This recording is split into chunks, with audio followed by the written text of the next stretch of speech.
መልእክተኛው ተብሎ የሚጠራ ወንድም ያለ፣ ባላደራው ተብሎ የሚጠራ አለ፣ ማስተር አብነት አለ።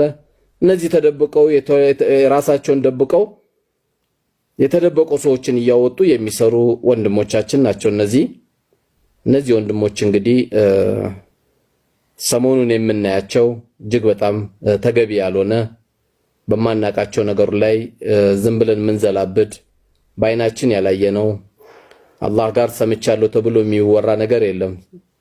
አይቻለው ነው። ባላየናቸው ነገሮችን እንደነዚህ አይነት ሰዎች ሊጠበቁ ይገባቸዋል። አብሽሩ ሊባሉ ይገባቸዋል።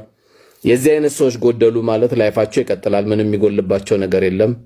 ነገር ግን ብዙ የሚጎልባት እናት ያለች፣ ብዙ የተሰበሩ ልቦች አሉ። ኩላሊት ታመው 2 ሚሊዮን ብር አጣው፣ 1 ሚሊዮን ብር አጣው፣ በቃ ሞታቸውን ከመጠባበቅ ውጪ ወደ ኋላ የማይሉ ብዙ ወንድሞቻችን ብዙ ወገኖቻችን አሉ። የነዚህ መድኃኒት ደግሞ የሚያበረታታ የሚያጠናክር እንደ ተቋምም እንደ ግለሰብም እንደ የእምነት ቦታም በጣም ያስፈልጉናል።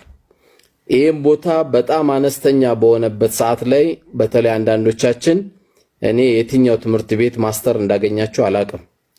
ድንገት የትምህርት ሚኒስቴር እውቅና ያልሰጠው የስድብ ትምህርት ቤት ካለ አላቅም። ከየት ስድቡ እንደሚመጣ ሰውን እንዴት እንደምንዘልፍ የሰው ማንነትን እንዴት እንደምናንቋሽሽ በጣም ከባድ ከሚባለው ሰው ዝሙት ሲሰራ እንደምንደነግጠው ሁሉ ከዛ ያልተናነሰ የሰው ክብርን ማንሳት እጅግ በጣም ከባድ ከሚባሉት ነገሮች መካከል አንዱ ናቸው።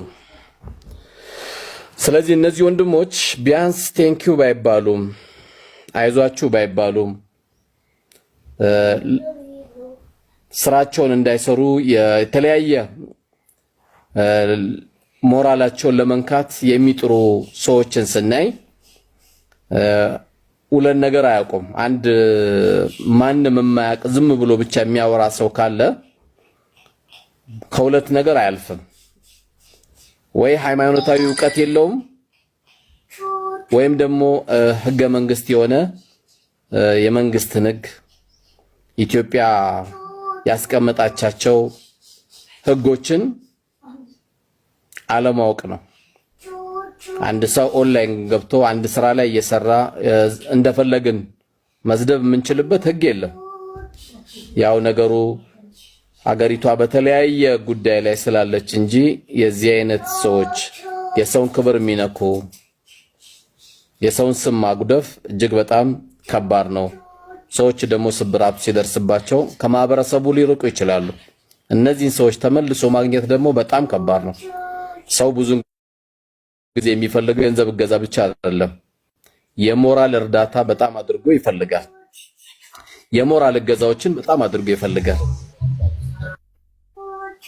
በዚህ ሂደት ላይ እንግዲህ በተለይ ወንድሞቻችን ሰሞኑን ባላደራው ላይ የደረሰበት ነገር ያው በተለያየ አቅጣጫ እንድታደርሱልኝ ያደራላለሁ። እንግዲህ ራሱን ደብቆ እየሰራ ያለ ወገናችን ነው። አላሁንም ይጠብቅ እጅግ